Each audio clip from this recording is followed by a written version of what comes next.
నమస్కారం మిత్రులారా, నేను మీ శ్రీ శేషగిరి ఆస్ట్రాలజీ అండ్ వాస్తు సిద్ధాంతి ఫ్రమ్ సికింద్రాబాద్.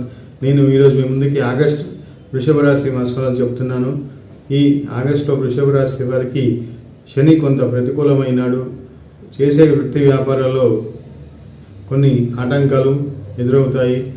చాలా అధికారుల నుంచి ఒత్తిడి ఎక్కువగా ఉంటుంది.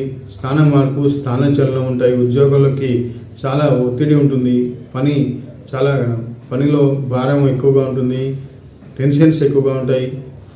అధికారుల వేధింపు, అధికారులతో ఒత్తిడి, అలా మీ కింది పనివారితో కూడా మీకు చాలా ఒత్తిడిగా ఉంటుంది.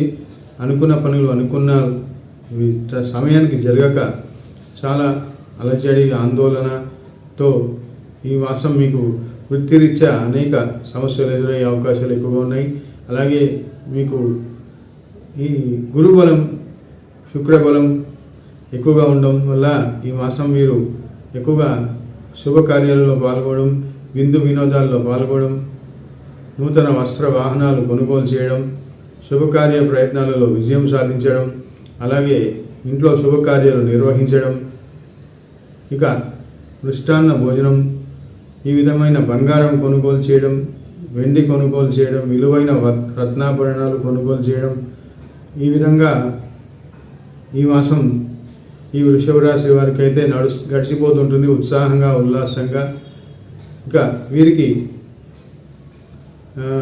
విదేశీయానం చేయాలనుకుంటున్న వారికి కూడా విదేశీయానం చేయగలుగుతారు. అలాగే వీరు ఉద్యోగాలు, ఇంటర్వ్యూలు అయితే ఎవరైతే వెళ్తారో, పోటీలలో పాల్గొంటారో వారు ఈ మాసం మొదటి సగభాగంలో చేసిన ప్రయత్నాలకు ఫలితం ఆగస్టు 15-16 తర్వాత, అంటే రెండో సగభాగంలో విజేతలు అవుతారు. అంటే ఈ ఇంటర్వ్యూలకి ఆగస్టు 15 లోపల పాల్గొన్న వారికి 17 తర్వాత వారికి కాల్ లెటర్ రావడం, అపాయింట్మెంట్ ఆర్డర్స్ రావడం, ఈ విధంగా ఫస్ట్ హాఫ్లో చేసిన కృషి సెకండ్ హాఫ్లో ఫలితాన్ని ఇస్తుంది. వీరికి అన్ని విధాలా అయితే కొంత ఆరోగ్య విషయంలో వీరు శ్రద్ధ పెట్టాలి. వాహనం నడపడంలో కొంచెం మెలకువలు పాటించాలి. నా వీడియో మీకు నచ్చితే లైక్ చేయండి, సబ్స్క్రైబ్ చేయండి. నమస్తే.